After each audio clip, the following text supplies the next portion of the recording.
হ্যাঁ, একটা ছোট্ট কারেকশনের জন্য আমরা আরেকটা রেকর্ড করছি। একটা অ্যাকচুয়ালি ইকোনমিক্সে তোমাদের পরীক্ষা ছিল আজকে। তো সেখানে একটা কারেকশন, আমি আগের একটা রেকর্ড করেছিলাম, সেখানে আমার একটা ছোট্ট একটা ভুল হয়ে গেছিল। সেটা টি অ্যান্ড কফি, যেটা আমরা কমপ্লিমেন্টারি গুডস বলেছিলাম।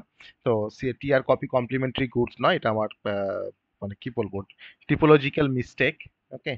তো টি অ্যান্ড কফি হচ্ছে সাবস্টিটিউট গুডস। আমাদের প্রথম কোশ্চেনটা হচ্ছে question number 1 option A, question number 2 option D, question number 3 option B, question number 4 option B. তারপর একটু চেক করে নিও। Question number 5 option B, question number 6 option C, question number 7 option A, question number 8 option A, question number 9 option D, question number 10 option B, law of variable proportion।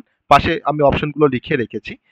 question number 11 option number C, question number 12 option number C, question number 13 option number C, question number 14 option number B, R question number 15 option number C। ওকে। তো এই হচ্ছে আমাদের MCQ কোশ্চেনের answer.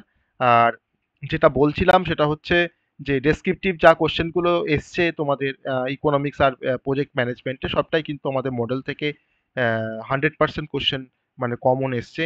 আর numerical যেগুলো ক্লাসে কিন্তু already discussion করা হয়েছে, বা নিউমেরিক্যাল কিন্তু আমরা কিছু মডেলও কিছু নিউমেরিক্যাল দিয়েছিলাম, তো ডেটাগুলো জাস্ট চেঞ্জ করে নিউমেরিক্যালগুলো এসছে। সব রকম টাইপের নিউমেরিক্যালগুলোই খুব সহজ নিউমেরিক্যাল ছিল, সেগুলো আমরা যারা ক্লাস করেছি রেগুলার, যারা আমরা মডেলের নিউমেরিক্যাল গুলোকে সলভ করেছি, তারা ইজিলি ওই নিউমেরিক্যাল টাইপ কোশ্চেন গুলোকে আমরা সলভ করতে পারবো। ওকে। তো এটা জাস্ট একটা কারেকশন, মানে কি বলবো, এটা মানে রিভাইজড একটা ভিডিও। আমাদের কোশ্চেন নাম্বার ওয়ানটা কমপ্লিমেন্টারি গুডস নয়, ওটা হচ্ছে কোশ্চেন নাম্বার ওয়ানটা হচ্ছে সাবস্টিটিউট গুডস। ওকে। একটু কারেকশন করে নাও।